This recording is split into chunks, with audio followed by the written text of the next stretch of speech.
Bonjour à tous, bienvenue à ces symposiums FEF-SFD. Je vais introduire le premier orateur, professeur Gourdi, qui va nous parler des particularités du diagnostic du diabète chez les patients cirrhotiques. Donc merci à la FEF pour nous accueillir, nous diabétologues. C'était un vrai plaisir et merci à tous les collègues du groupe de travail AFEF-SFD pour l'organisation de ce symposium. Donc effectivement, je vais vous parler du diagnostic du diabète chez le patient cirrhotique, avec, vous allez le voir, un certain nombre de questions qui restent à résoudre. Je vous fais part de mes liens d'intérêt. Et nous allons rentrer d'emblée dans le vif du sujet. Et je vais essayer de renforcer votre conviction que le dépistage systématique du diabète est quelque chose d'extrêmement important chez les patients atteints de cirrhose. Et ce, pour permettre, bien entendu, une prise en charge la plus précoce possible et la plus optimale possible, avec deux grands arguments épidémiologiques qui défendent cette position. Le premier argument étant ce que représente le diabète en termes de pronostic, puisqu'on sait que l'existence d'un diabète est associée à la survenue de complications sévères de la cirrhose, tout type de complications, et vous savez également qu'il y a également une moindre survie lorsqu'on dépiste, lorsqu'on diagnostique un diabète chez un patient qui présente une cirrhose. Le deuxième argument, bien entendu, est un argument de fréquence. La prévalence du diabète est extrêmement élevée dans cette population de patients atteints de cirrhose. Et nous avons des données, alors des données qui sont éparses, mais qui finalement se rejoignent pour montrer une prévalence qui, dans quasiment toutes les études épidémiologiques, est supérieure à 30%, avec, je vais vous le montrer, des taux de prévalence qui peuvent être bien supérieurs, avec bien entendu une prime pour les étiologies de cirrhose d'origine métabolique, puisque l'on cumule bien entendu chez ces patients d'autres facteurs de risque de développer un diabète. Et vous voyez que dans cette analyse poolée des données de la littérature, on atteint des prévalences de diabète de l'ordre de 60% dans le cadre des cirrhoses d'origine métabolique. Alors un point important pour analyser ces données sur la prévalence du diabète est de savoir comment s'y est-on pris pour faire le diagnostic de diabète.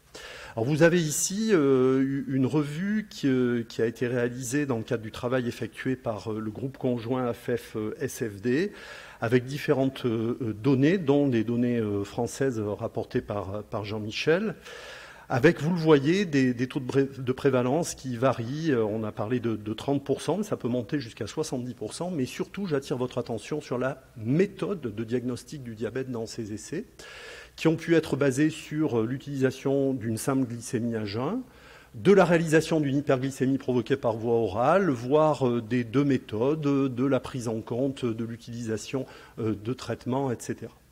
Donc la question que je veux poser avec vous aujourd'hui, c'est finalement, quelle est la bonne stratégie, quelle est la stratégie optimale pour diagnostiquer l'existence d'un diabète chez un patient atteint de cirrhose. Alors revenons à ce qui est parfaitement établi, les critères de définition du diabète qui ont été posés, qui ont été révisés par l'OMS en 1997, avec, vous le voyez, 3 critères pour affirmer l'existence d'un diabète. Glycémie à jeun supérieure à 1,26 g, une glycémie mesurée 2 heures après l'ingestion de 75 g de glucose, donc un test, une hyperglycémie provoquée parfaitement calibrée. Et si on trouve une valeur supérieure à 2 g par litre 2 heures plus tard, on peut affirmer le diabète. Et puis, une autre méthode qui peut malheureusement arriver encore trop souvent, qui est d'avoir une glycémie aléatoire à plus de 2 g par litre, alors que le patient présente des signes d'hyperglycémie. C'est suffisant pour affirmer le diabète.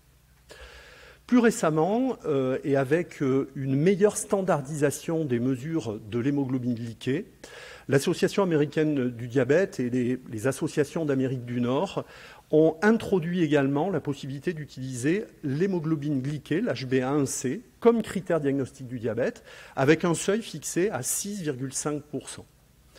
Ce qui est important, quelle que soit la méthode, c'est que pour affirmer le diagnostic, il est important de vérifier. Alors si on utilise la même méthode, par exemple la glycémie à jeun, au moins de le vérifier à 2 reprises, mais on peut également utiliser deux méthodes, par exemple la glycémie à jeun et l'HbA1c, qui est la stratégie qui a été proposée par l'association américaine par souci de simplicité, pour ne pas avoir, et je vais y revenir, à réaliser une hyperglycémie provoquée par voie orale.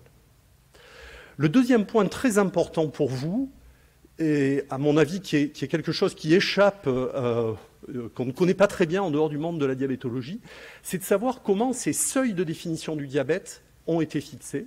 Et en fait, ils ont été fixés uniquement en tenant compte du risque de microangiopathie et plus spécifiquement du risque de développer des lésions rétiniennes liées au diabète.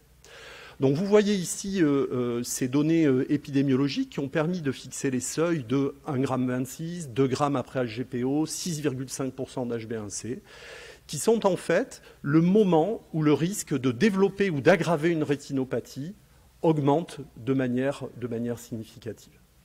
Donc une définition qui est basée sur le risque microangiopathique. Alors revenons sur ces trois méthodes que je viens d'évoquer, leurs avantages, leurs inconvénients. Pour la glycémie à jeun, bien entendu, c'est simple, c'est peu coûteux et puis c'est très accessible. Vous savez que la plupart de nos patients ont au moins une mesure annuelle de glycémie à jeun. Par contre, il y a effectivement la nécessité d'être à jeun, au moins 8 heures, et puis il y a un certain nombre de contraintes préanalytiques, en particulier pour la qualité des échantillons, qui peuvent être difficiles à mettre en œuvre, en particulier dans certains pays en voie de développement. Pour l'HbA1c, c'est très simple, il n'y a pas de nécessité de jeûne, on peut le faire à n'importe quel moment de la journée. Et puis ça réduit, en ayant cette vision un peu intégrée sur les 2-3 mois précédents, ça réduit la variabilité intra-individuelle de la mesure, avec par contre des problèmes de coût et d'accessibilité dans certains pays. Et puis, nous allons y revenir, des biais d'interprétation pour vraiment être certain que la mesure représente ce que l'on souhaite.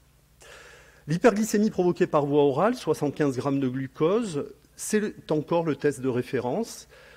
Ça permet en particulier d'identifier avec beaucoup plus de performance toutes les situations de prédiabète, ce que l'on appelle l'intolérance au glucose, mais il y a des contraintes majeures. Il y a des contraintes dans l'apport de glucides dans les jours précédents, dans le fait de ne pas avoir eu de facteurs interférents dans les heures précédant le test, et on sait que la reproductibilité n'est pas excellente pour cet examen, qui de plus peut bloquer les jambes pendant 2 heures au lieu d'une simple mesure.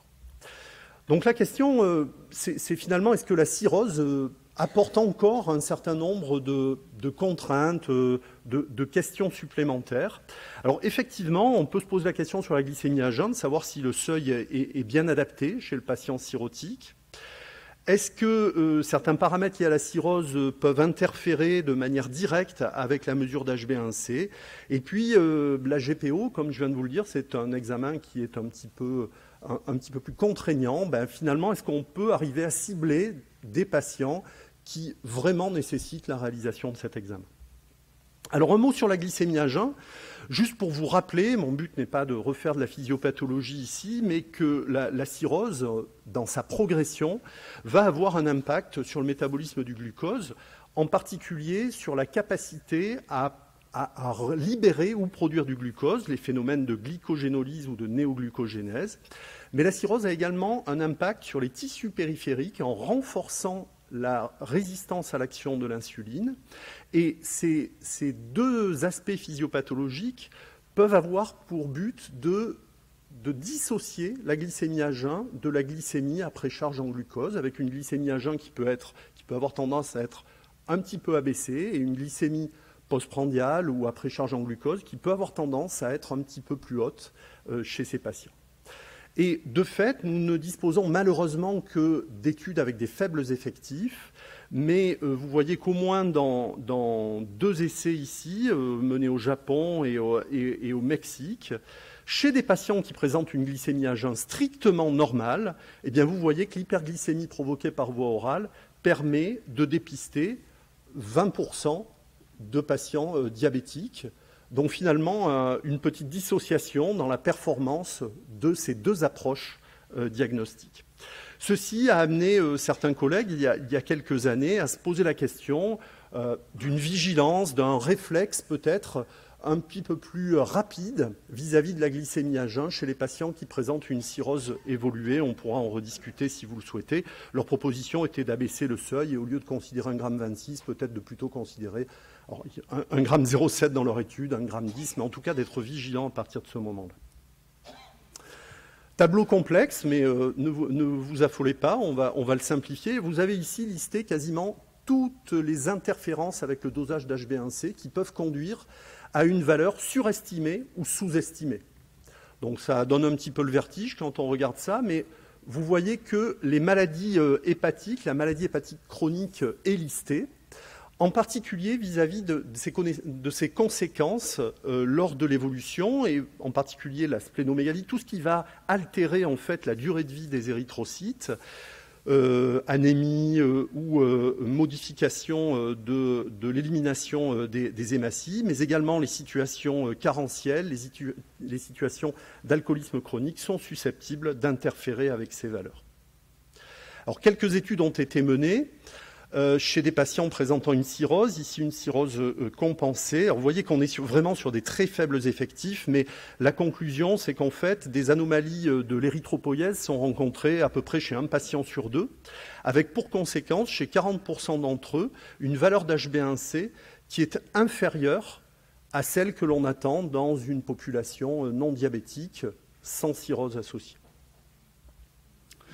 Ceci a été plus récemment confirmé dans une étude chez des patients présentant une cirrhose décompensée cette fois-ci, puisqu'ils étaient adressés dans un centre pour considérer l'indication de greffe hépatique. Et ce qui a été réalisé ici, c'était de comparer l'HbA1c mesuré à une valeur estimée de l'HbA1c qui était calculée avec quelques valeurs de glycémie disponibles. Et vous voyez que chez 47% des patients, il y avait un écart entre ces deux mesures de plus de 0,5%, ce qui devient significatif à l'échelle clinique. Et cette discordance est principalement liée à l'existence d'un impact sur la biologie des hématies et en particulier au contexte d'anémie que vous voyez ici. Vous notez que 12% avaient quand même des écarts de plus de 1,5%, ce qui est vraiment spectaculaire.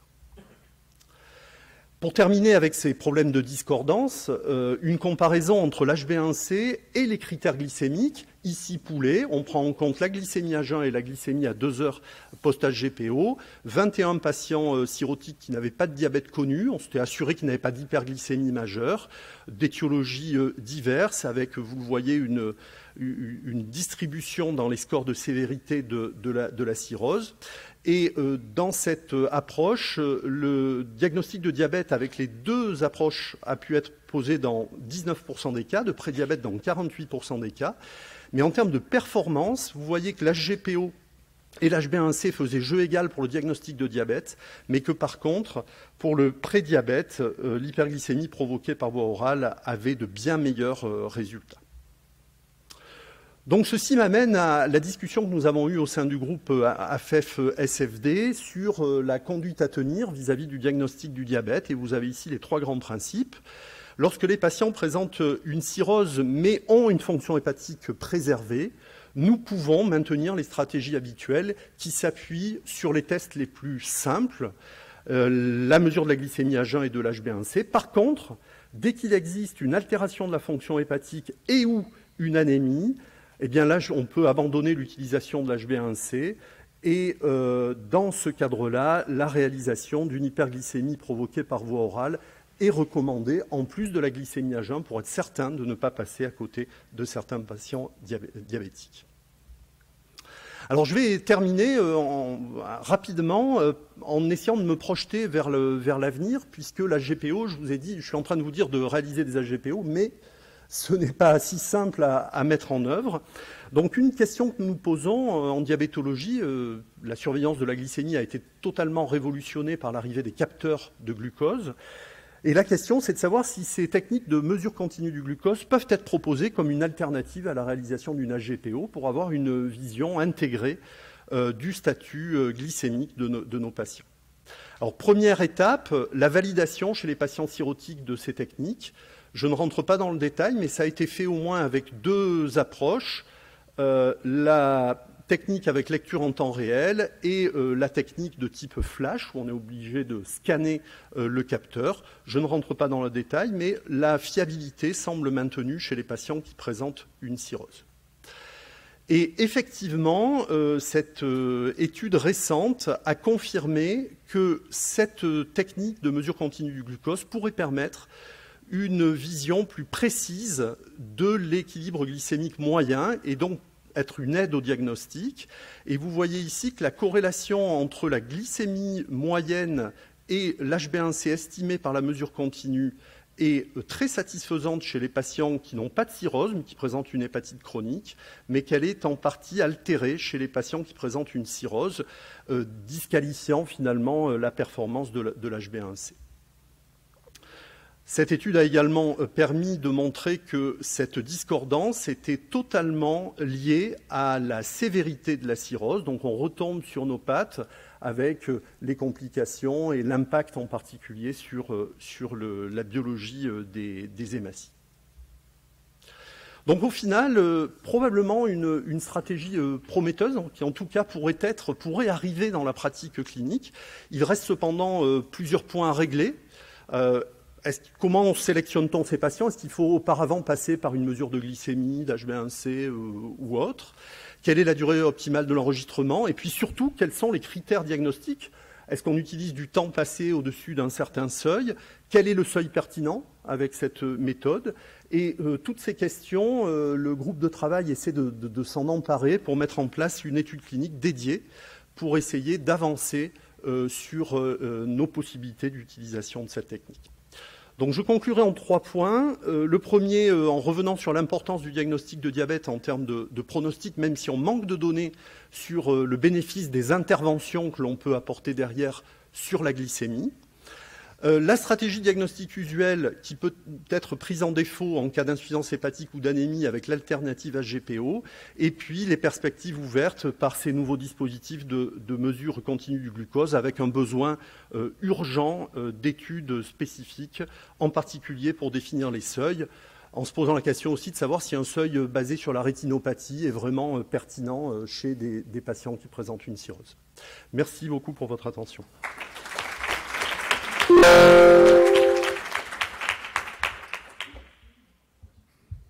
Y a-t-il des questions dans la salle?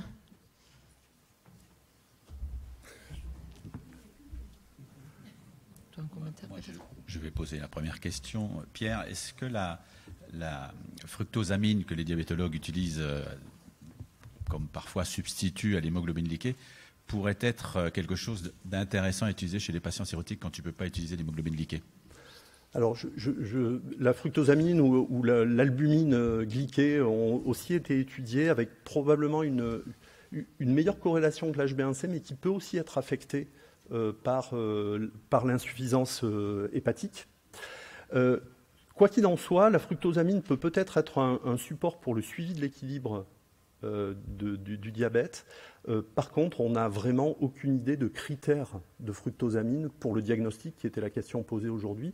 Donc je pense que doser la fructosamine en termes de diagnostic, aujourd'hui, ne me paraît pas la piste à privilégier. Je ne sais pas ce que tu en penses, Jean-Michel. Oui, je suis d'accord avec toi. Surtout qu'elle est augmentée chez les patients qui ont des atteintes hépatiques les plus sévères. En fait, la fructosamine est faussement augmentée parce qu'il y a une augmentation du temps de résidence, donc c'est effectivement pas un bon marqueur. Est-ce qu'il y a des questions autres? Jérôme? Oui, alors, du coup, comme il y a un problème diagnostique, il y a aussi un problème de suivi du traitement. Ouais. Si on avait dit, par exemple, chez les patients cirrhotiques décompensés, il n'y a quasiment que l'insuline qui est autorisée dans nos recours. Oui. Tous les autres médicaments, soit c'est contre-indiqué, soit c'est insuffisance de données.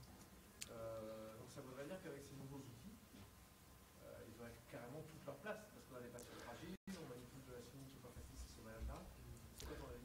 Oui, mon avis va totalement dans ton sens. Je pense qu'on a aujourd'hui un accès aux capteurs de glucose et à ces systèmes de mesure continue avec un remboursement en France dès que les patients ont plusieurs injections d'insuline.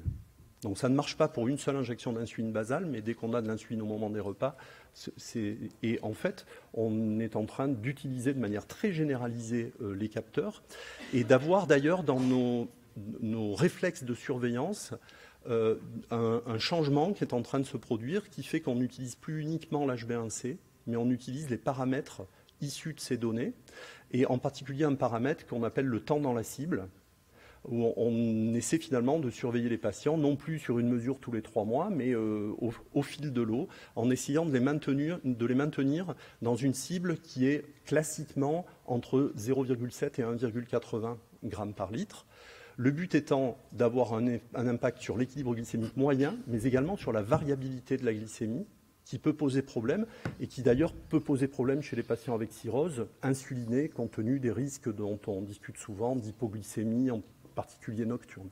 Et l'autre avantage, c'est d'avoir cette vision sur les profils quotidiens et de détecter très vite des anomalies, en l'occurrence ici les hypoglycémies nocturnes par exemple, qui pourraient nous amener à adapter les doses, ce qui est très difficile à faire avec uniquement les contrôles au bout du doigt.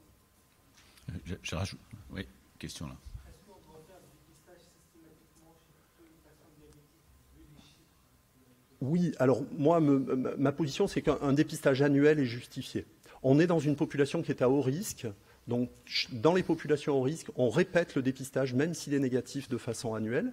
J'irai même un petit peu plus loin. Si vous avez un des marqueurs qui est un petit peu limite, et comme vous faites au moins des bilans semestriels, il me semble, dans le suivi, je crois que d'avoir au moins la glycémie à jeun peut vous permettre d'éviter de prendre beaucoup de retard, en fait.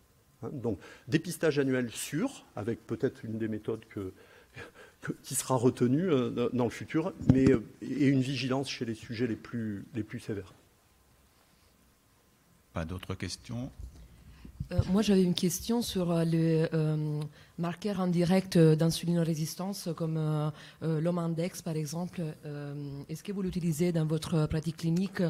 Et si oui, c'est surtout les patients cirrhotiques compensés plutôt que chez les décompensés, même si l'insulinorésistance est la plus importante chez les décompensés. Oui, alors on n'utilise pas les index OMA, que ce soit d'ailleurs pour la sensibilité à l'insuline ou pour l'insulinosécrétion, à l'échelle individuelle en pratique. Ça a un intérêt dans les études pour essayer d'avoir du suivi et de caractériser les patients. Mais à l'échelle individuelle, on ne le fait pas, principalement parce qu'en fait, ce sont des marqueurs qui peuvent avoir un certain degré de variabilité lié au dosage de l'insuline, principalement. Donc voilà, pas d'indication à l'échelle individuelle en clinique. Une question là?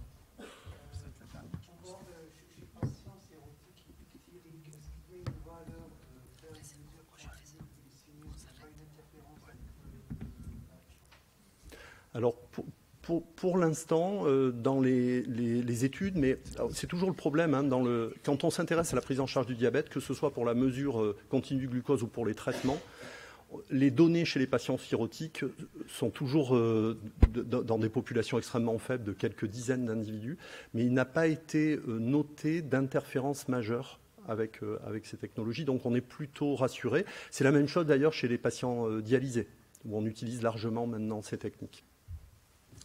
Merci beaucoup Pierre, on va passer au deuxième topo. Juste une information pour rebondir sur ce que disait Pierre sur la mesure en continu des glycémies interstitielles. Vous pouvez vous rapprocher de vos collègues diabétologues parce que chez des patients qui n'ont pas les indications remboursées pour avoir leur propre lecteur, il existe aussi la possibilité de mettre un capteur pour 15 jours à l'aveugle où on l'analyse à la suite et ça permet d'avoir le tracé des glycémies en permanence sur 15 jours et de pouvoir dépister les hypos, adapter le traitement, etc. Et donc ça se fait qu'une fois. Et donc les services de diabéto l'utilisent et donc ça peut être intéressant pour vos patients d'utiliser ce système qui s'appelle Freestyle Libre Pro et juste une fois et là il n'y a pas de problème d'indication, c'est simplement le prix, ça coûte 50 €, il faut que l'hôpital ou la clinique le prenne en charge, mais bon en général ça se fait sans problème, quoi. Donc je vous propose de passer au deuxième topo qui va être en fait un double intervention sur NAFLD avec ou sans alcool pour un congrès AFEF en Bourgogne, c'était une bonne idée. Et donc, on va avoir à la fois les pros et les contre. Donc Cyrielle Cossy, qui est diabétologue, va nous expliquer les bienfaits de l'alcool, en tout cas s'il y en a. Et Armand Cariou va nous expliquer, a priori, qu'il ne faut peut-être pas boire. Oui, merci beaucoup à Jean-Michel. Merci à la FEF pour cette invitation. Merci aussi au groupe de travail AFEF-SFD d'avoir fait ce programme et de m'avoir proposé de faire ce topo sur effectivement, alors pas forcément les bienfaits, mais en tout cas une autre vision sur le rôle de l'alcool et avec un focus en particulier en lien avec les patients atteints de stéatopathie métabolique ou stéatose hépatique non alcoolique. Donc j'ai des liens d'intérêt, aucun vraiment directement en relation avec l'industrie de l'alcool, hormis le fait que je sois petite fille de vigneron alsacien, que je travaille dans le Rhône et que je fais un topo en Bourgogne. Donc je me suis demandé dans quelle mesure ceci pouvait influencer mes propos. Alors, quand on se pose la question, je pense que la question en filigrane de ce topo, c'était finalement NAFLD et alcool, est-ce que c'est bénéfique, néfaste, et quels sont finalement les conseils que l'on peut délivrer aux patients que l'on suit au quotidien vis-à-vis de la consommation de l'alcool. Donc c'est un vaste sujet. Mais si on se replace finalement avec un peu de recul sur la définition propre encore actuelle, d'actualité encore aujourd'hui de ce que c'est que la NAFLD, eh bien, je vous rappelle qu'elle inclut la possibilité de boire de l'alcool avec un seuil que, d'un point de vue nutritionnel, on trouve déjà assez généreux, puisque la définition, c'est une consommation d'alcool à moins de 30 grammes par jour chez l'homme, donc 3 verres en moyenne, 21 verres par semaine en moyenne, et 20 grammes par jour chez la femme, ce qui constitue déjà une consommation d'alcool, on va dire, non négligeable, d'un point de vue nutritionnel et avec un impact calorique également qui compte. Donc finalement, si on se pose la question, en tout cas la définition, elle permet et elle autorise en tout cas que les patients puissent boire de l'alcool. Et dans ce cadre-là, il reste des patients avec une stéatose hépatique non alcoolique, bien entendu. Alors la plus grosse difficulté, et je pense que c'est ce qui va falloir garder en tête dans toutes les présentations de différentes publications ou de données scientifiques que nous avons, c'est que finalement, c'est extrêmement difficile, et vous le savez probablement mieux que moi, de quantifier l'alcool. La majorité des études sont basées sur des questionnaires autodéclarés de consommation d'alcool, avec tout ce que ça implique comme limitation. Et finalement, quelles sont les réelles données? Donc j'ai repris juste cette slide sur une enquête européenne en 2019, et on se rend compte que finalement, effectivement, on ne peut pas trop passer à côté de cette question de l'alcool. 13% des hommes consomment de l'alcool de manière quotidienne, un peu moins chez les femmes d'après cette étude, 4,1%. Je ne sais pas si j'ai une flash, non. Et donc, on voit que finalement, la proportion de gens qui ne boivent jamais d'alcool est assez faible et minoritaire, en tout cas en Europe, avec seulement 26%, et qu'on peut avoir une proportion de gens qui boivent donc tous les jours assez importante et qui peut varier en fonction des tranches d'âge également. Il est vrai également que peut-être qu'entre une consultation d'hépatologue, notamment quand on vient parler de son foie, on va peut-être avoir plus tendance à minimiser sa consommation d'alcool que quand on vient parler à son diabétologue ou à son nutritionniste. Donc tout ça, c'est des facteurs qu'il va falloir prendre en compte, mais ce n'est pas tout à fait le sujet du topo aujourd'hui. Alors, quel est l'effet de la consommation d'alcool sur la stéatopathie métabolique ou la NAFLD?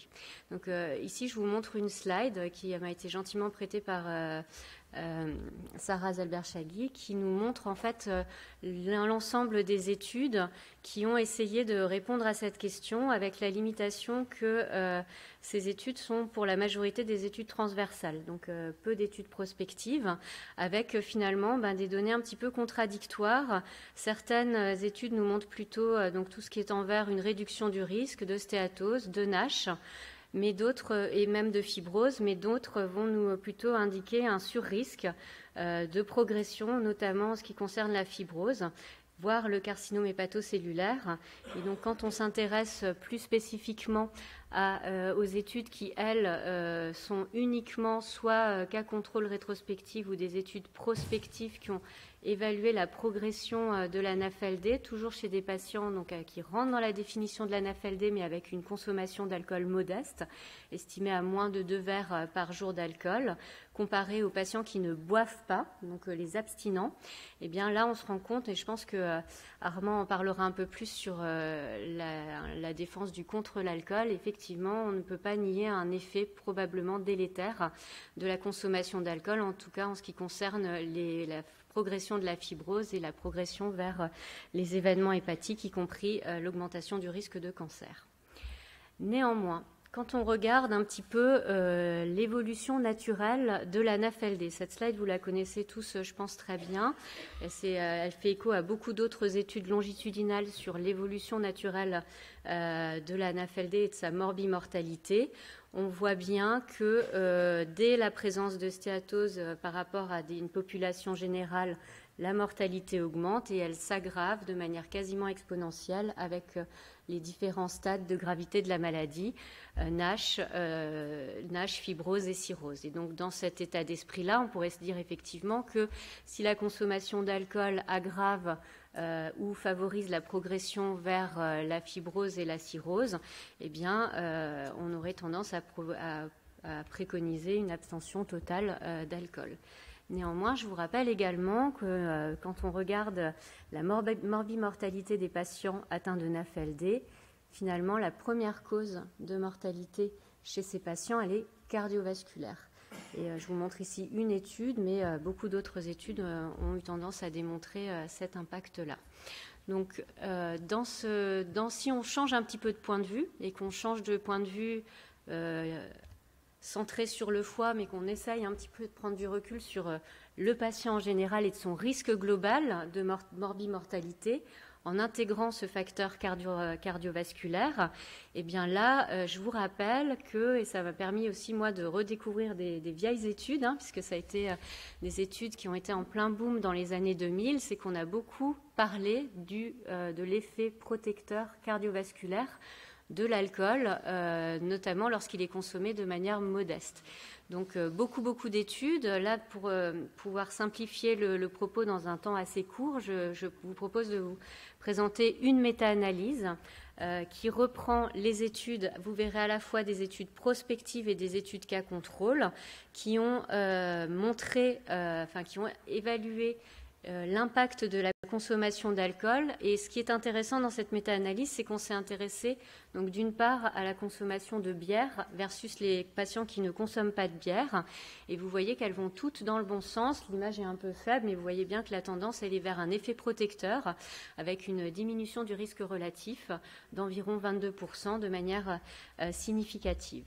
C'est la même chose donc en regardant les études qui ont permis d'avoir des données sur la consommation de vin par rapport aux gens qui ne consomment pas de vin, avec un effet même qui semble être un petit peu plus important, une diminution du risque relatif d'environ 32%, de manière également significative, avec la majorité des études qui vont effectivement dans le sens d'un effet protecteur de l'alcool en ce qui concerne la survenue des maladies cardiovasculaires.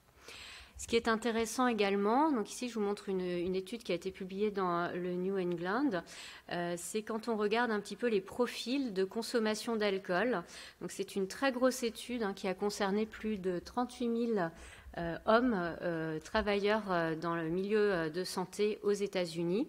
Ils avaient entre 40 et 75 ans, sans maladie cardiovasculaire ou cancer à l'inclusion et qui ont été suivis pendant 12 ans.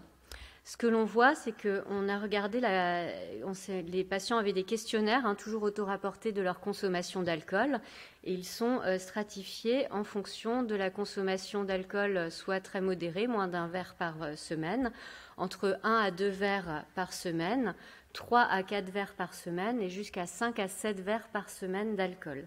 Et l'image est un peu petite. Quand on ajuste sur l'âge, le diabète, l'hypertension, le diabète, l'IMC, l'hypercholestérolémie, l'activité physique également été prise en compte, eh bien vous vous rendez compte que finalement l'effet protecteur semble même s'amplifier avec une diminution du risque relatif chez les sujets qui consomment 5 à 7 verres d'alcool par semaine. Donc finalement, une consommation modérée d'alcool de manière assez régulière, dans cette étude-là, chez des hommes sans maladie cardiovasculaire, avait une protection vis-à-vis de la survenue, par contre, des infarctus du myocarde. Ici, on regardait seulement la survenue de l'infarctus du myocarde. Donc un effet probablement un peu favorable et en tout cas protecteur de la maladie cardiovasculaire sur une consommation d'alcool modérée, régulière, qui peut aller jusqu'à 5 à 7 verres d'alcool par semaine. Donc ensuite, il y a eu beaucoup d'études qui, suite à ces études épidémiologiques, se sont attelées à essayer de comprendre quels étaient les liens entre la protection cardiovasculaire et la consommation d'alcool, toujours donc une consommation d'alcool modérée. Et comme vous le voyez sur cette slide, à chaque fois que vous voyez une petite étiquette rouge, eh bien, c'est un impact qui a été favorable et démontré favorable, soit dans des études précliniques ou alors dans des études de modélisation. Mais en tout cas, ce qui est clair, c'est que cette consommation modérée d'alcool augmente le HDL-cholestérol, augmente la sensibilité à l'insuline, a tendance à augmenter la concentration d'adiponectine et surtout, beaucoup d'études ont démontré une diminution de l'inflammation et notamment une diminution du fibrinogène, et c'est probablement un des liens qui explique la protection notamment sur l'athérosclérose et le développement des maladies cardiovasculaires. Donc ensuite, si on essaye de se replacer un petit peu dans la NAFLD, il y a très peu d'études qui ont vraiment essayé de comparer l'impact de la consommation d'alcool et sur des grosses cohortes. Et très récemment, Michel Long a publié une analyse de la Framingham Heart Study, 2475 patients. Donc, c'est des patients suspects de stéatose hépatique non alcoolique. La petite limite, c'est que la quantité de graisse hépatique était mesurée par scanner. Donc, ce n'est pas le gold standard, mais cela donne une idée. Et de la même manière, les patients avaient déclaré leur consommation d'alcool, stratifiée entre une consommation d'alcool faible, entre 1 à 7 verres par semaine, de 7 à 14, de 14 à 21 et plus de 21. Et vous voyez que la consommation d'alcool est associée de manière significative à une augmentation du risque de stéatose hépatique.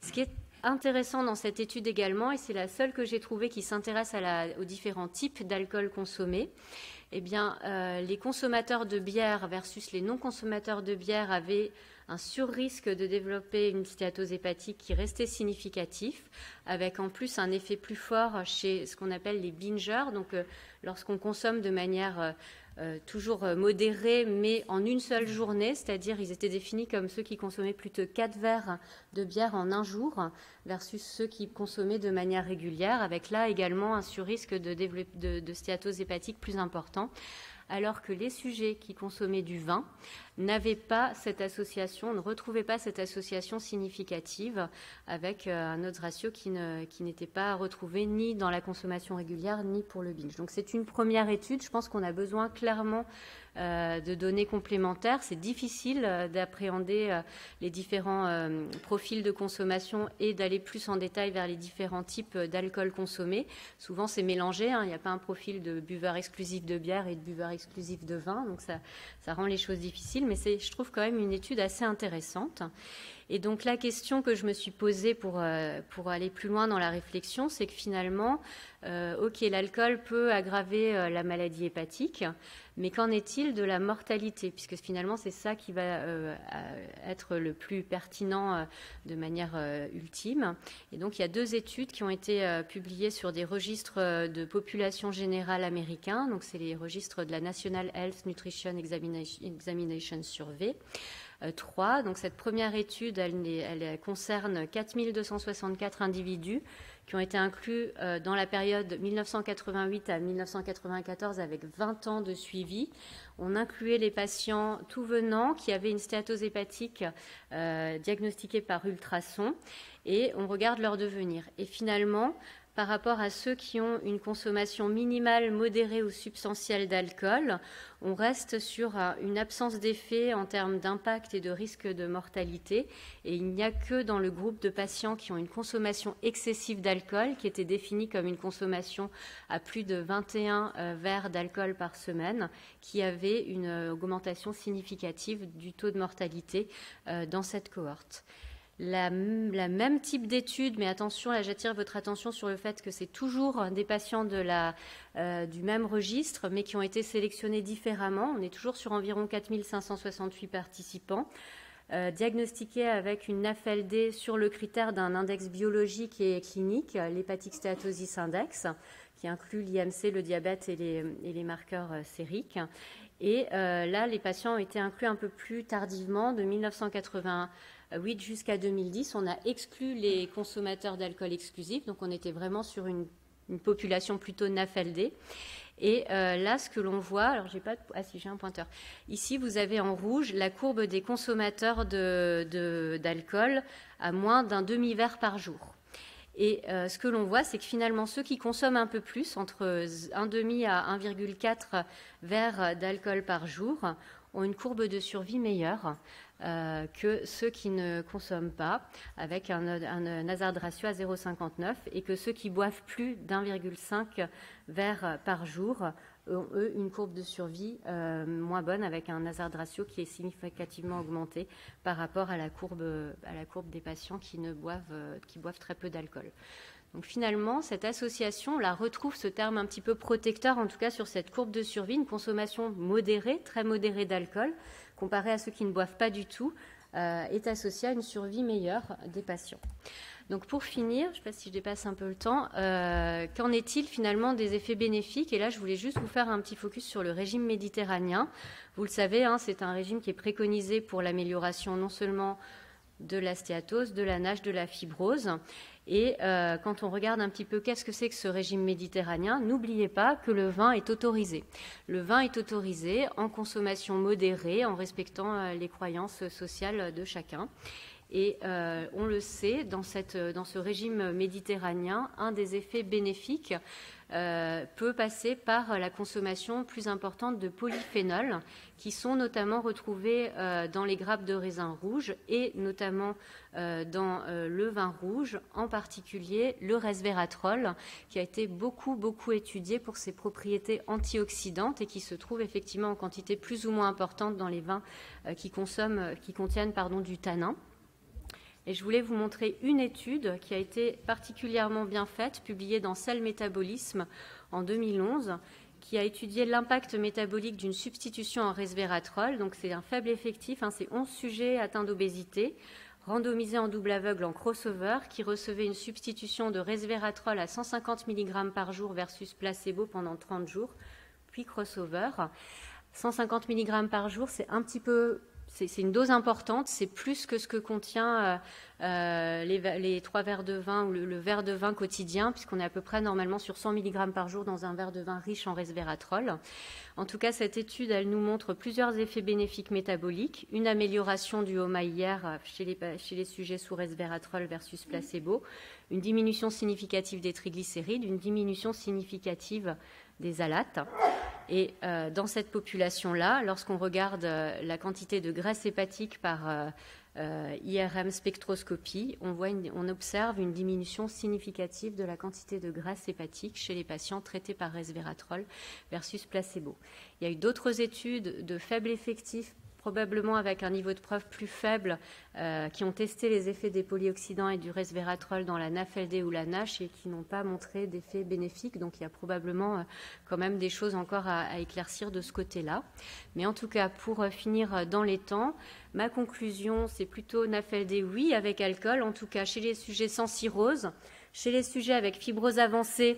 Je laisserai Armand nous dévoiler toute la littérature et je pense qu'effectivement, il faut se poser la question, en tout cas dès qu'on est en présence de cirrhose, avec modération, ça c'est sûr, pas plus de 5 verres par semaine et sans binge drinking et possiblement, en tout cas sur l'effet NAFLD, plutôt privilégier les vins riches en polyphénol, mais on a encore besoin de démontrer de manière plus solide cette hypothèse et je vous remercie pour votre attention.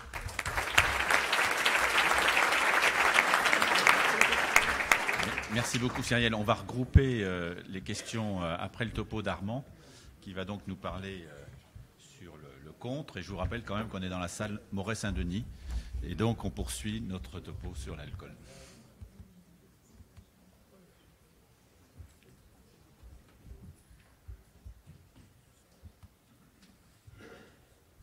Donc, bonjour à tous, merci Jean-Michel. Merci au groupe aussi de me donner donc l'occasion de vous apporter des éléments un peu de discussion, de contradiction, qui vont permettre de renforcer notre discours contre l'alcool pour nos patients qui sont suivis pour des hépatopathies chroniques et en particulier ici pour une NAFLD. Alors comme vous savez, la stéatopatite alcoolique et la stéatopatite non alcoolique ont pas mal d'éléments déterminants, notamment au niveau histologique, avec des primo-movens en fait pour l'alcool, l'hypopolysaccharides, la dysbiose intestinale, la perméabilité intestinale augmentée, l'effet toxique aussi de l'alcool direct et de l'acétaldéhyde, et puis dans la NASH, plutôt les acides gras libres.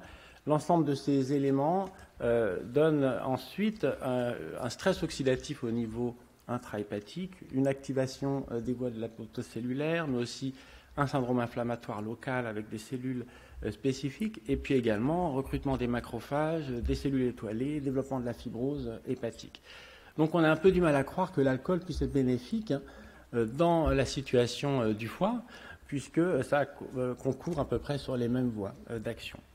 Donc c'est ce qu'on va voir, donc l'effet négatif de l'alcool dans l'histoire naturelle de la NAFLD en termes de progression de la fibrose hépatique, en termes d'événements hépatiques surajoutés, et puis également le surrisque associé de mortalité, de carcinome hépatocellulaire et de diabète de type 2. Et puis on va essayer de définir un seuil de consommation un peu différencié à partir duquel ce risque existe.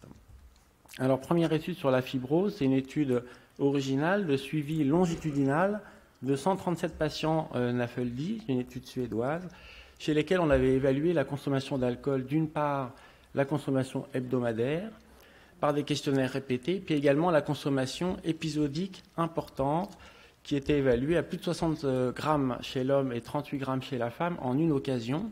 Et les patients qui avaient plus de 140 grammes d'alcool par semaine étaient exclus puisque considérés comme stéatohépatite alcoolique.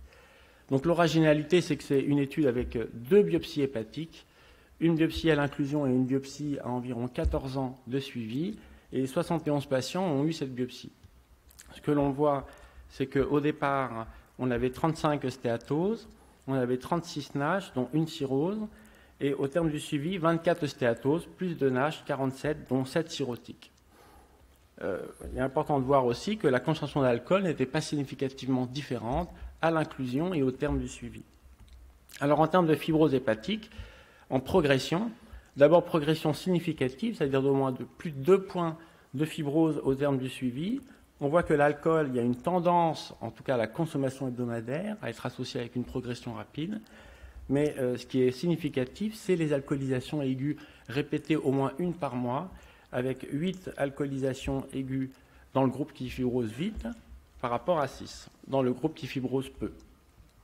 Ensuite, quand on regarde plus finement la fibrose hépatique en progression, au moins d'1 point de fibrose au terme du suivi, là, l'alcool hebdomadaire sort comme étant significatif, avec une dose moyenne de 34 grammes par semaine dans le groupe qui progresse versus 12 grammes par semaine dans le groupe qui ne progresse pas. En analyse univariée, pour la progression significative, on retrouve que l'alcool a une tendance, mais n'est pas significativement associé lorsqu'on regarde la consommation hebdomadaire. Les 2 facteurs qui sortent, c'est la consommation alcoolique aiguë répétée, l'insulinorésistance. Et puis, en analyse multivariée, on retrouve l'alcoolisation aiguë répétée, la fibrose à l'inclusion et l'âge. Et quand on exclut les patients insulinotraités, donc diabétiques, insulinotraités, on a la consommation aiguë répétée et l'insulinorésistance. Et quand on supprime le critère alcoolisation aiguë répétée, qui pèse pour beaucoup avec un odds ratio à 92, à ce moment-là, l'alcool hebdomadaire sort comme étant significatif. Deuxième étude sur la fibrose, cette fois-ci transversale, où on va comparer 2 groupes, fibrose faible et fibrose significative. C'est 86 patients, c'est la même équipe suédoise, de patients donc prouvés histologiquement et évalués sur leur consommation d'alcool par l'ODIT-C, qui est un questionnaire assez rudimentaire avec 3 questions, ou par interview répétée. Là encore, les patients qui consomment plus de 140 grammes sont exclus. Et on voit que les patients donc, avec fibrose faible et fibrose avancée ne sont pas significativement différents en termes d'âge, de sexe, de BMI, d'HCA ou d'hémoglobine glyquée. En revanche, il y a plus d'insulino-résistants et de diabète de type 2 dans le groupe fibrose sévère. Pour la consommation d'alcool, l'audit C a l'air d'être peu discriminant. En revanche, les interviews répétées où il y a une meilleure évaluation de la consommation d'alcool, là, on voit que la consommation d'alcool est plus élevée dans le groupe fibrose sévère, 56 grammes versus 31 dans le groupe fibrose peu sévère. Avec la multivariée, pour essayer de définir un seuil, en fait, à partir duquel c'est significatif, avec l'audit C, c'est 66 grammes, et avec les interviews répétées, c'est 87 grammes par semaine, avec un autre ratio à 7. Et élément important aussi, Cyrielle vous l'a dit, les patients qui ont une fibrose significative, sévère, l'importance de l'association de l'alcool, du diabète de type 2, qui sont plus représentés dans cette population-là. Ensuite, en termes d'événements hépatiques, ça c'est une étude de suivi longitudinal finlandais sur 8000 patients, dont 6732 ont été étudiés, la moitié avait un syndrome métabolique, ils ont été suivis pendant 11 ans. Et la consommation d'alcool est évaluée en consommation hebdomadaire, mais aussi en consommation importante. Alors, 84 événements hépatiques sont survenus chez 55 hommes et 29 femmes, à environ 6,4 ans du suivi. Il s'agissait de 60 hospitalisations pour décompensation hépatique, 15 pour décompensation avec décès et 9 CHC. Voici tous les facteurs prédictifs qui sont associés à la survenue d'un événement hépatique dans cette population. L'âge élevé, le sexe féminin qui protège, la consommation d'alcool, quelle qu'elle soit, la présence d'un diabète, l'insulinorésistance. Et on voit l'effet, entre guillemets, synergique sur l'importance de la consommation d'alcool, notamment lorsqu'elle dépasse 210 grammes par semaine chez l'homme et 140 grammes chez la femme.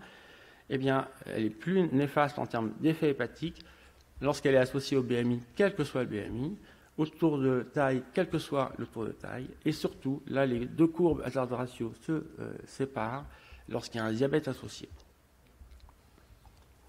Ensuite, sur la survenue du CHC, 10 000 patients à NAFLD, c'est une étude japonaise, sans autre cause hépatopathie chronique, suivie pendant 5 ans, et qui sont stratifiés sur leur consommation d'alcool. Alors, il y a ceux qui consomment moins de 20 grammes, c'est le groupe NAFLD, et puis ceux qui consomment plus de 70 grammes, c'est le groupe stéatohépatite alcoolique, et puis entre les deux, entre 20 et 40, et entre 40 et 70, c'est le groupe NAFLD plus alcool. Et donc on détecte le CHC avec un dépistage tous les 6 mois, biologie et échographie. Et donc au terme de ce suivi, 49 CHC sont survenus, c'est une incidence de 0,49%, avec, première chose, l'observation que cette incidence annuelle de survenue du CHC augmente avec la consommation d'alcool et commence dès 20 grammes par jour.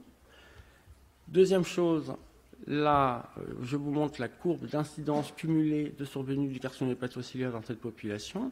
Et quand on stratifie par la consommation d'alcool, on voit qu'elles sont toutes différentes. Alors, pour définir le seuil significatif, la multivariée nous dit que c'est à partir de 40 grammes par jour qu'on a un hazard ratio significatif à 2,48.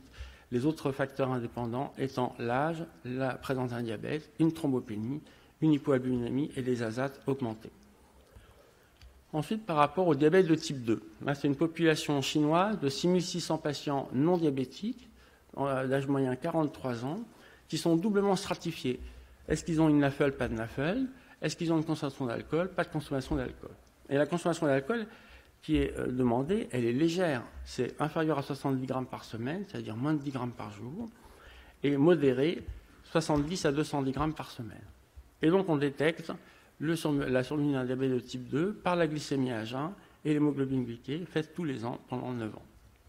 Ce que l'on voit d'une part, c'est que chez les patients qui sont sans NAFLD et qui consomment un petit peu d'alcool, il y a un effet protecteur. Bon, c'est ce que vous avez dit un peu Cyrielle. Dans le cas des patients qui ont une NAFLD et qui ne consomment pas d'alcool, il y a une augmentation du risque de diabète. Ça, c'est un petit peu normal, c'est l'histoire naturelle de la NAFLD. Mais quand on consomme un petit peu d'alcool, même léger ou un peu modéré, il y a une augmentation du risque aussi de survenue de diabète de type 2 au cours du suivi. Ensuite, sur la mortalité, je reprends un peu les données que vous a présentées Cyrielle sur ces grandes cohortes américaines. La première, c'est sur 50 000 patients, évalués donc sur un index hépatique stéatosis index pour entrer dans cette étude. Il y avait 1000 patients non AFLD et 4600 patients d'AFLD, sans autre cause d'hépatopathie chronique, suivis pendant 70 mois. Et la consommation d'alcool était évaluée selon le nombre de drinks par day, c'est-à-dire l'unité américaine. 1,5 drink par day, c'est 21 grammes, donc c'est un verre. 2 verres, pardon. Et les patients étaient exclus si ils consommaient plus de 2 drinks par day, c'est-à-dire 28 grammes chez la femme, et 3 drinks par day chez l'homme, 42 grammes. Alors, voici les données de la multivariée. Donc, quand les patients n'ont pas de NAFLD et qui consomment donc modérément, il y a une tendance à la protection de l'alcool. Dans la population NAFLD, qui consomme donc très modérément, donc jusqu'à 20 grammes par jour, il y a une protection significative. Mais dès qu'on dépasse 20 grammes par jour, là, visiblement, l'autre ratio, il est significativement associé à la mortalité avec 1,45 significatif. Et donc là, je vous remonte cette courbe de survie. Là, c'est la courbe de survie des patients qui consomment très peu. Les patients qui consomment jusqu'à 20 grammes, il a l'air d'être un petit peu plus bénéfique, mais ceux qui sont au-dessus, eh bien, ils sont avec une mortalité péjorative. Et deuxième étude, c'est celle sur 20 000 patients, suivis entre 88 et 94, 4200 patients d'AFLD, évalués sur leur consommation d'alcool, donc nulle, minimale, jusqu'à 42 grammes par semaine, puisque c'est des unités américaines, et excessive, donc jusqu'à 3 drinks par jour, c'est-à-dire 42 grammes par jour. Suivi pendant 20 ans, et là, les facteurs prédictifs qui sont associés à la mortalité, c'est la présence d'un syndrome métabolique, c'est la consommation excessive d'alcool, l'âge, le sexe masculin, le tabac et le niveau de vie. Voici les courbes de survie dans cette grande série, où on voit donc les patients qui ne consomment pas d'alcool, les patients qui consomment minimal ou modéré, qui ont un effet là aussi protecteur, et puis les patients qui ont une consommation significative ou excessive, qui ont une mortalité péjorative. Alors les causes de décès qui étaient étudiées, c'était les causes cardiovasculaires, cancer et AVC. Dans la population buveur excessif, c'est cancer qui sort en premier avec un hazard ratio ajusté à 2,13. Dans la population syndrome métabolique, c'est les causes cardiovasculaires avec un hazard ratio à 2,41. Les patients qui consomment très peu, ici, il n'y a pas de cause de décès reliée, en même temps, c'est ceux qui ont visiblement une espérance de vie un peu meilleure. Et quand on regarde les différents facteurs individuellement, il y a de manière significativement associée à la mortalité la consommation excessive d'alcool, le diabète de type 2 et l'hypertension artérielle. Et cette étude elle a aussi l'intérêt de montrer l'effet synergique de l'alcool et du syndrome métabolique, où quand on associe les deux, eh bien, on a une mortalité plus élevée. Donc diabète, syndrome métabolique, alcool excessif, c'est pas bon. Hazard ratio à 3,35. Donc en conclusion, porosité des deux affections. En même temps, on s'y attendait un petit peu. L'alcool, c'est pas bon pour le foie. Je vous ai mis un petit peu des seuils en fonction des études que je vous ai présentées. La fibrose, les épisodes d'alcoolisation aiguë répétés plus d'un mois, c'est pas bon. Une consommation chronique entre 30 et 66 grammes par semaine, visiblement, ça augmente le risque de fibrose, donc c'est pas beaucoup comme consommation. Pour le diabète de type 2, augmentation de l'incidence du diabète de type 2 dès à peu près 70 grammes par semaine, c'est un verre par jour. La mortalité, c'est à partir de 20 grammes par jour, c'est-à-dire 140 grammes par semaine, et le risque de CHC à partir de 40 grammes par jour, c'est-à-dire 280 grammes par semaine. Donc c'est important ici de pouvoir rediffuser les recommandations AFEP de l'année dernière sur le contrôle, la réduction de la consommation d'alcool, pour la limitation des dommages notamment hépatiques, et bien sûr de préconiser, ça c'est bien montré, en cas d'hépatopathie avancée ou de CHC, l'abstinence totale en boissons alcoolisées. Je vous remercie pour votre attention.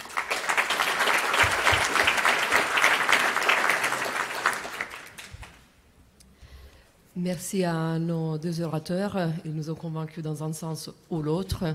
Est-ce qu'il y a des commentaires dans la salle?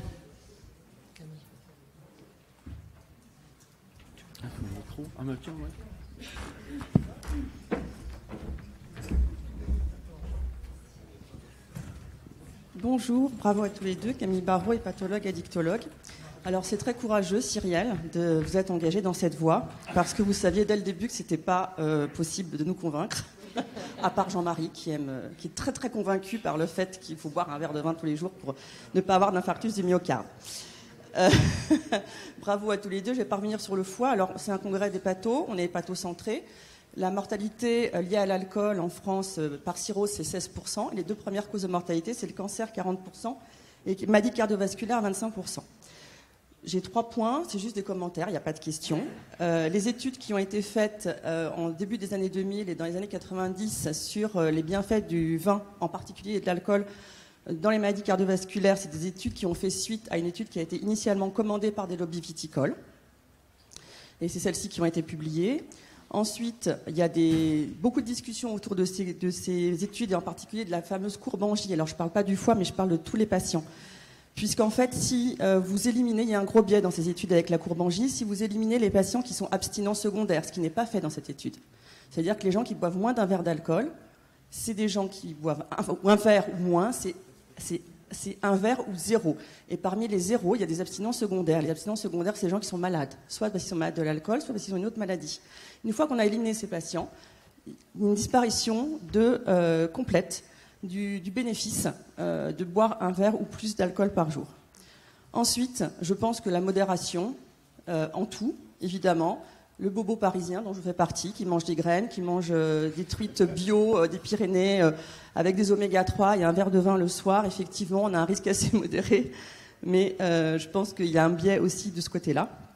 Et enfin, la dernière chose, c'est qu'il y a une très grande étude de l'OMS qui a été faite et qui est parue dans le Lancet. Alors, je ne sais plus si c'est 2017 ou 2018, le temps passe tellement vite. Nous sommes toujours aussi jeunes et aussi minces. Sur 180 000 personnes dans le monde entier, il n'y a aucune intérêt à consommer de l'alcool. Il n'y a aucun bénéfice à consommer de l'alcool sur la santé, à part peut-être la femme de moins de 60 ans sur un infarctus du myocarde. Donc, je rappelle les recommandations de la Société française d'alcoolologie, qui sont que la seule consommation d'alcool qui n'est pas dangereuse pour la santé, c'est une consommation nulle. Vous savez que je ne suis pas du tout une ayatollah de la consommation d'alcool, et j'en consommerai avec vous ici parce que le vin est très bon à Dijon et partout en France. Mais franchement, les recommandations, c'est si vous décidez de boire de l'alcool, il ne faut pas dépasser 10 verres par semaine. Et c'est pas avec modération. Avec modération, c'est pareil. C'est les lobbies viticoles qui ont rajouté avec modération sur toutes les affiches. La seule information du ministère de la Santé, c'était l'abus d'alcool est dangereux pour la santé. Merci.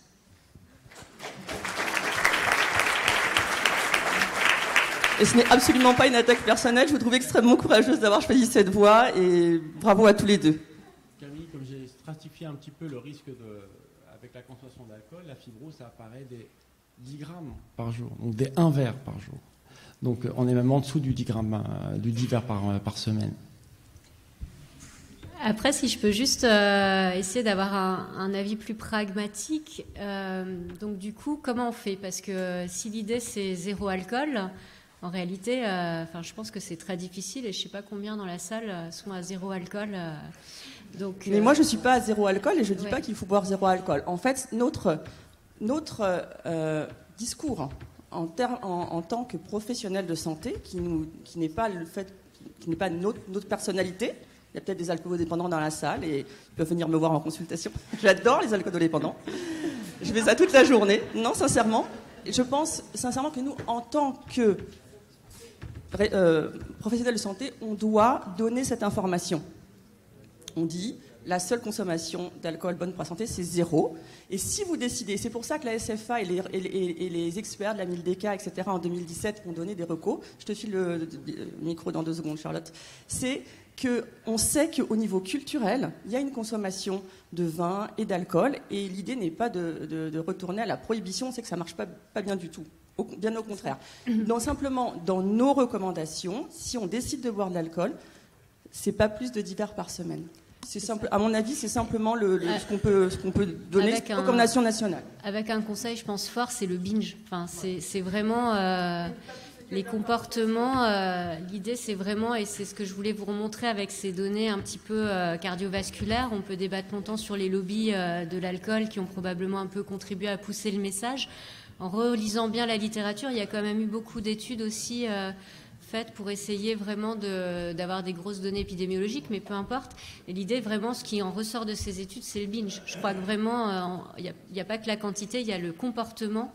Et la modération passe aussi par se dire tant de verres par semaine, c'est aussi pas tout le samedi ou dimanche, quoi. Enfin, et ça, je pense que c'est un message fort qu'on peut donner simplement à nos patients, parce que c'est sûr que la majorité de nos patients ne sont pas abstinents. Enfin, en tout cas, ceux que moi je vois en clinique plutôt métabolique, beaucoup consomment un petit peu d'alcool, et quand ils ont des questions sur leur comportement et comment faire pour justement essayer de minimiser un risque, je pense que le binge, c'est vraiment un message clé.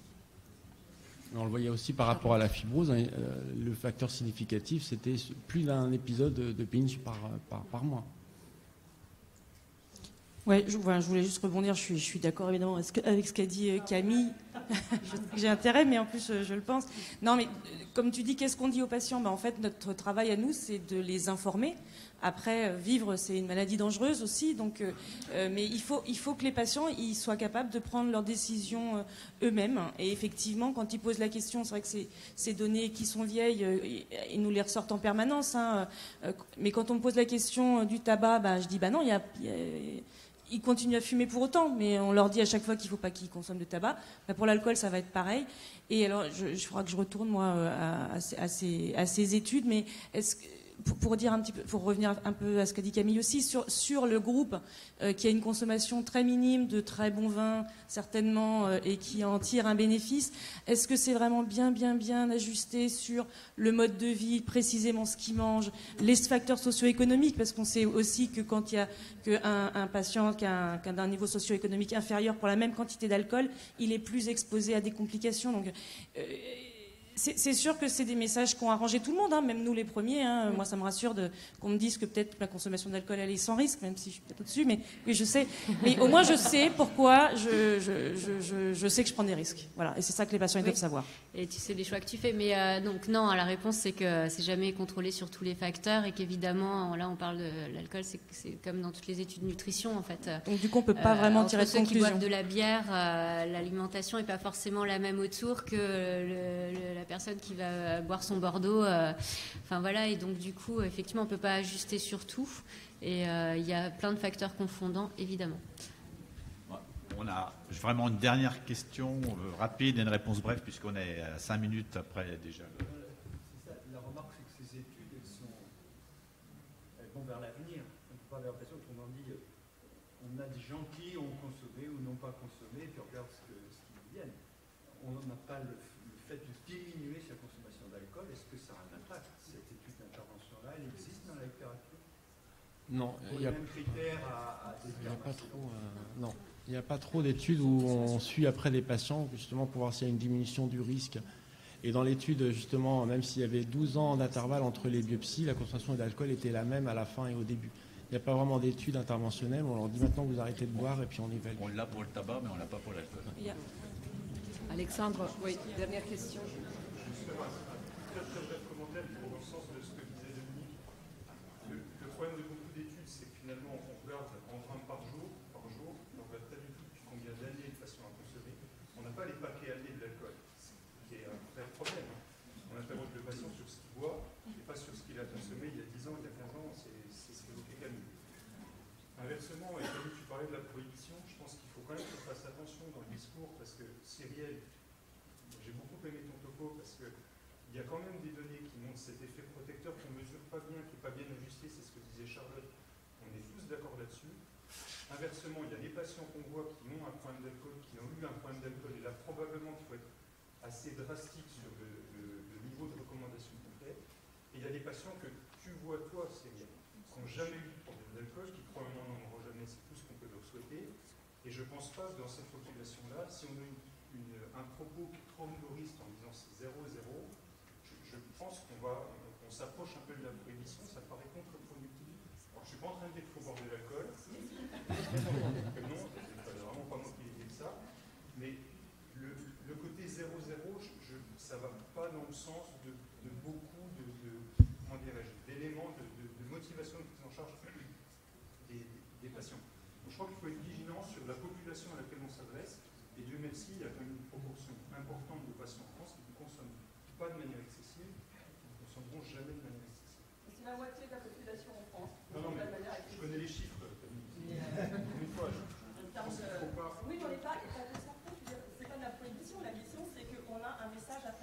Mais le message, il est passé, mais je pense que tu ne le feras pas passer au niveau national en disant c'est zéro. C'est pas moi qui l'ai fait passer, c'est pas moi. Je rappelle simplement les recommandations de la LUDK, qui sont de ne pas dépasser une heure par semaine. Merci beaucoup. Merci à tous et puis bonne suite à votre congrès.